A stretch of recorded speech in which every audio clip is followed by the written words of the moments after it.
आइए स्टूडेंट से क्वेश्चन लेते हैं यूनिट्स एंड मेजरमेंट चैप्टर से। इस क्वेश्चन में आपको एक इक्वेशन दी है, उसमें आपको ए बी के डायमेंशंस बतानी है और एसआई यूनिट्स बतानी है। तो यहाँ पर आप ध्यान से देखिए, आपने पढ़ा होगा principal of homogeneity. Principal of homogeneity क्या बताता है? प्रिंसिपल होमोजेनिटी ये बताता है बेटा कि मान लीजिए अगर कोई रिलेशन है, देखिए मान लीजिए कोई रिलेशन है पी से, हम मान लेते हैं प्रेशर का कोई रिलेशन है, pressure equals to A plus B. तो यहाँ पर दो क्वांटिटीज को ऐड कर कर अगर प्रेशर आ रहा है तो आप समझ जाइएगा कि ए भी प्रेशर है और बी भी प्रेशर है। और अगर प्रेशर नहीं है तो प्रेशर जैसी ही सिमिलर क्वांटिटीज होंगी, मतलब इन दोनों की यूनिट भी वही होगी जो प्रेशर की है। तो कहने का मतलब ये हुआ कि जब भी हम दो क्वांटिटीज को ऐड करते हैं तो याद रखिएगा वो दोनों क्वांटिटीज बिल्कुल सिमिलर टाइप की होती हैं। करेक्ट? जैसे मान लीजिए हमने टोटल टाइम निकालना है तो हम ऐड करते हैं T1 प्लस T2, यानी दो टाइम को ही हम ऐड करते हैं, नेट टाइम आता है। तो इसका मतलब ये हुआ कि हम हमेशा सिमिलर टाइप की क्वांटिटीज को ही ऐड या सब्ट्रैक्ट करते हैं। आपने कभी ऐसा नहीं देखा होगा कि नेट फोर्स हम निकाल रहे हैं तो वेलोसिटी और टाइम को ऐड कर देते हैं।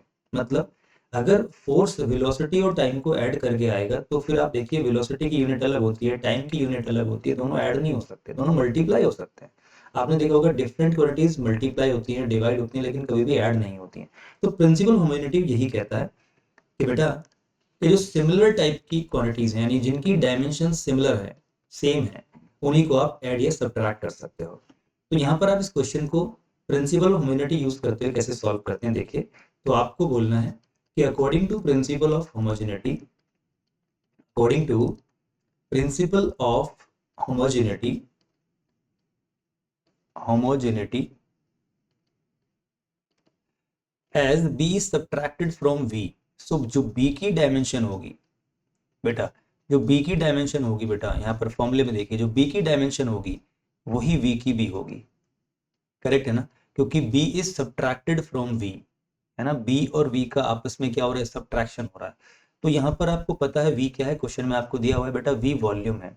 तो वॉल्यूम की यूनिट क्या होती है? Metre cube. और मीटर के लिए हम यूज करते हैं डायमेंशंस में एल, तो हम इसको लिख लेंगे L cube, L raise to the power 3।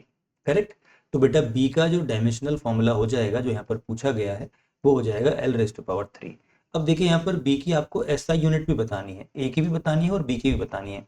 तो अगर मैं एसआई यूनिट की बात करता हूँ, एसआई यूनिट ऑफ बी बेटा, तो एसआई यूनिट ऑफ बी क्या होगी? मीटर क्यूब, क्योंकि आपको पता है एल हम यूज करते हैं मीटर के लिए, लेंथ के लिए। करेक्ट?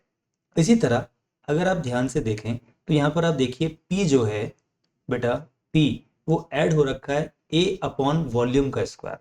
तो यहाँ पर आपको A की डायमेंशन बतानी है, तो ऑब्वियसली अगर प्रेशर यानी P यहाँ पर प्रेशर है, प्रेशर को डिनोट कर रहा है, तो अगर प्रेशर A अपॉन वॉल्यूम के स्क्वायर के साथ ऐड हो रखा है P plus A upon V square, तो इसका मतलब A divided by V square जो है उसकी डायमेंशन किसके इक्वल होगी बेटा?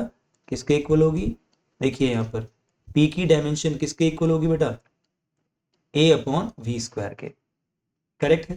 तो यहाँ पर ए क्या हो जाएगा बेटा? ए हो जाएगा पी इंटू वी स्क्वायर। अब आपको पता है, देखिए प्रेशर का डायमेंशनल फॉर्मूला क्या होता है। अगर आपको नहीं भी पता है तो आप साइड में से ऑब्टेन कर सकते हैं। कैसे? देखिए प्रेशर होता है बेटा फोर्स अपॉन एरिया। करेक्ट? और देखिए फोर्स का डायमेंशनल फॉर्मूला क्या होता है? फोर्स का डायमेंशनल फॉर्मूला आपको याद होना चाहिए, M L T minus two, और एरिया के लिए एल टू, एल की पावर टू। करेक्ट है? तो ये हो जाएगा बेटा M L raise to power -1 T raise to power -2, क्योंकि जो एल का स्क्वायर है जब ऊपर जाएगा तो पावर नेगेटिव हो जाएगी, -2 हो जाएगी, और एक 1 है यहाँ पर पावर, तो -1 आ जाएगा ऑब्वियसली। तो प्रेशर का डायमेंशनल फॉर्मूला होता है एम एल -1 टी -2। तो यहाँ पर आप देखिए लिखेंगे प्रेशर के, यहाँ पर आपने P लिखा है, यहाँ पर आप लिख देंगे M L -1 T -2। Okay students? और वॉल्यूम का आपको पता है, वॉल्यूम का क्या होता है? बताइए वॉल्यूम का क्या होता है? वॉल्यूम का होता है L raise to power 3। Correct है ना? डायमेंशनल फॉर्मूला वॉल्यूम के लिए क्या हो जाएगा बेटा? L raise to power 3।